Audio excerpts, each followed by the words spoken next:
the ruling establishment has a lot of, they will stop at nothing to complete their toolkit of control, right? So one of the things that has been missing from the toolkit of total control has been quarantines and curfews, right? So now, welcome to the new world in America, where to get on a bus, to go through a subway station, if you think that the procedures at the TSA are onerous, right? Guess this is coming to a bus depot near you. It's a more invasive way, and the ruling class needs this because, let me say, if the ruling class ever saw wide-scale civil unrest, you'd see an Ebola outbreak in America right away. Okay, so this is, what you see is that Ebola is another tool in the toolbox of the ruling class control. Yeah, to keep down absolutely, repression. positively, 100%. This is a tool. Right. Ebola doesn't just magically start spreading. And then we have this doctors that come back here. The white people, of course, live. You know, the two whites who got it survived. All the black people that get it die.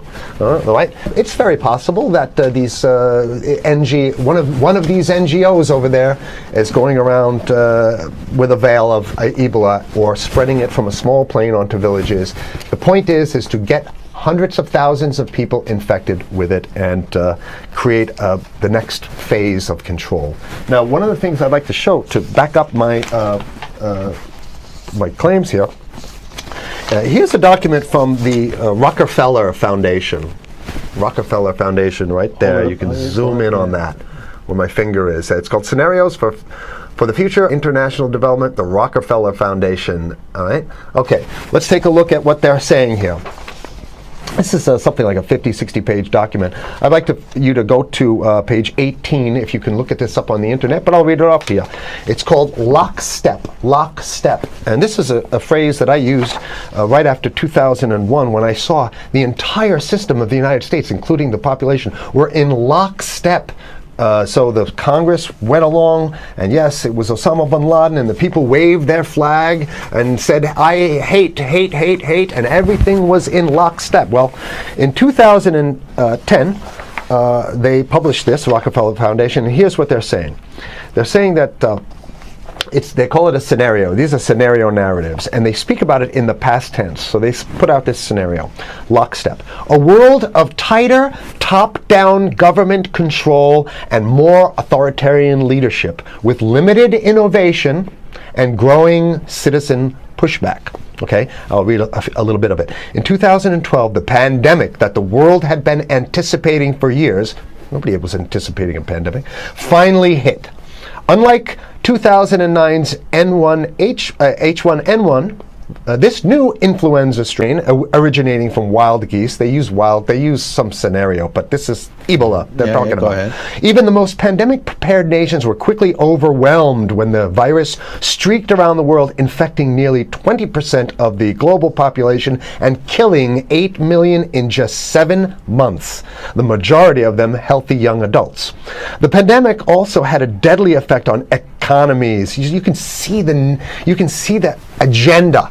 Just naked, raw, naked control agenda written down, and it's anybody's guess how this becomes effectuated in real life. So whether this is written specifically as marching orders, or whether people take it upon themselves in the intelligence networks to say, okay, well, this has been produced, so this is the plan here. But these narratives have to be written in advance, because the intelligence agencies don't know how to do these narratives. They need help. So these think tanks, they come up with these, like Rand Corporation, Rockefeller Foundation.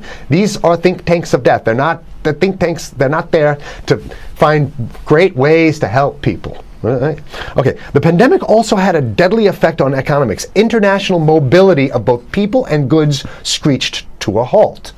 Which is what they want. They want a completely isolated world, right? Debilitating industries like tourism and breaking global supply chains. Well, of course they want tourism stopped, because they're not in the tourism business, and they want you at home in your house in front of the TV. Then they got you, because once you watch the TV, they own your soul.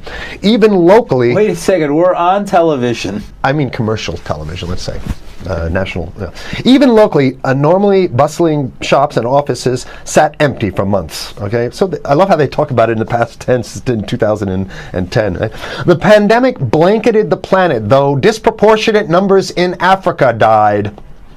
Southeast Asia and Central America, where the virus spread like wildfire. It sounds like the opening monologue of a disaster movie, right? Exactly. Now listen to, here's the good stuff now.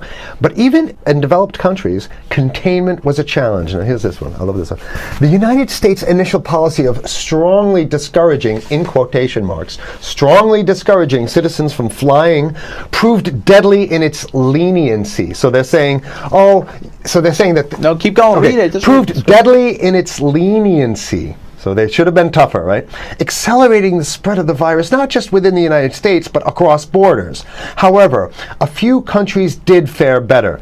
China in particular. The Chinese government's quick imposition and enforcement of mandatory quarantine for all citizens, as well as its instant and near hermetic sealing off of all borders, saved millions of lives, stopping the spread of virus far earlier than in other countries. So the message is here is we have to look towards the Chinese, the oppressive totalitarian Chinese regime as an example of what we need to be doing here. And of course, the ruling class here loves the Chinese regime because they have demonstrated to the ruling class the most efficient form of capitalism, which is authoritarian capitalism. So we have capitalism, but unfortunately we have this veil. I get it. We have this veil of democracy. This is very interesting. This is continue on. Okay. China's government was not the only one that took extreme measures to protect its citizens from risk and exposure.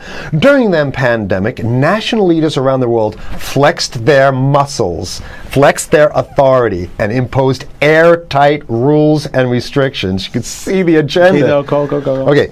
From the mandatory wearing of face masks to body temperature checks at the entries to communal spaces like that's what's happening right now. Yeah, but soon it's going to be like body. It'll be at the subway. Yeah, is that what you're saying? We'll be going through this in the subway to get on the buses and the subway, absolutely, things positively. like that. And what this means though is don't think about having a cigarette, a joint on you, or basically you can't.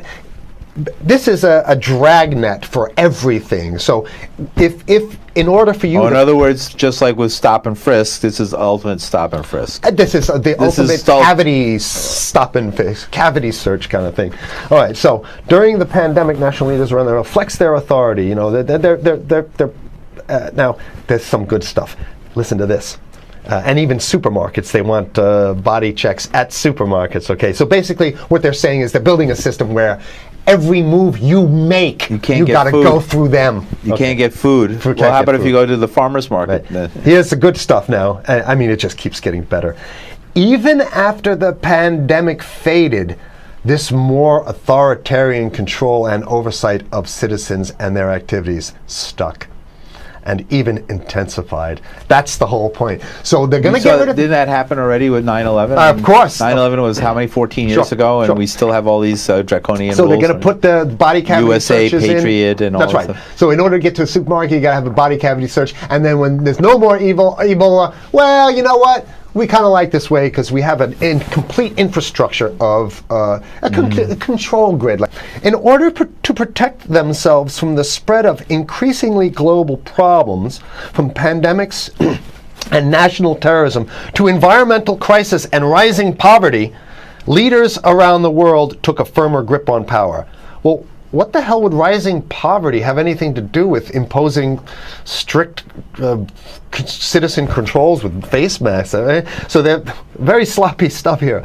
At first, the notion of a more controlled world gained wide acceptance and approval. I'm sorry.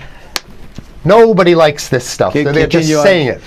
No, I have to provide analysis. Only because we only have 5 minutes left, so that's oh my God, okay. Citizens willingly gave up some of their sovereignty and their privacy to more paternalistic states in exchange for greater safety and stability. I mean, that's just a complete naked contradiction to the famous saying that if you think you're going to give up a little bit of security, I mean, if you're going to give up your freedom for security, you're going to get neither. That's the long-standing thing. And here what they're doing is They're not even ashamed or embarrassed to absolutely say the exact opposite. They're saying, yes, we all want to give up our privacy and sovereignty for more stability and security and stability. So you don't get that. When you give it up like that, you get the shaft. Can you show us the cover again of what you were just reading? One more time, and then I have two more documents. Right, this is what we were reading here, and just zoom in a little bit so folks can see it. He'll zoom in, don't worry, you can relax. And scenarios for the future of technology and international development. Okay, now I have two more documents. Keep it zoomed. We have the National Security Memorandum of December 10th, 1974. This is Henry Kissinger's brainchild. The National Security Memorandum number 200. You can look that up on your internet. I'll summarize it. He says that there's too many people, we got to get rid of the population. So to answer your question. From earlier. Yeah, he says, he used the word depopulation, which is different. Depopulation means killing people that already exist, and it's to get the minerals, because we need the minerals. And here's another one. The CDC has a patent on Ebola. They've patented it. Yeah? Right. So basically, if you want to get a cure for your Ebola, you it says it right up here, right? It says human Ebola virus species and compositions and methods thereof, and it's a patent. It's a patent. They patented the main strain plus something like 17 other strains of it. So they own it now, and I don't know how exactly you can own that, but apparently they've done the same thing. Yeah, I didn't think you could own a natural. Yeah, you can. I guess the main thing to finish off this show is this: that they want to get more control, more and it's going to be curfews and quarantines. So what I'm saying is that unless the American people start to get some new way to revolt, a new way to organize, new way to protest, unless we can break through the apathy, because that's what we have here, then it's going to be a slave state here. The ruling class doesn't seem to have too much resistance. They're getting everything on their Christmas shopping list, and they've been wanting quarantines and curfews for a long time. Now they got it. And if you want to live in a world where you're tricked into all this stuff because it's for your safety, right? And if you want to have a probe and make sure you got to check your pockets, make sure you don't have anything incriminating on you before you go out, and when you step out of your house, you want some police there to monitor and see what you're doing. If that's the world you want to live in, be apathetic, don't do anything. You're going to get that world very soon. It's coming your way, definitely. Mm-hmm. Yeah. So what should people do? What's the hope? You have 30 seconds. To wake up, learn about it, and go fight these bastards in Washington. They're easy to beat. If we can just organize, we can beat them. It's simple. They're weak, and there's so few of them.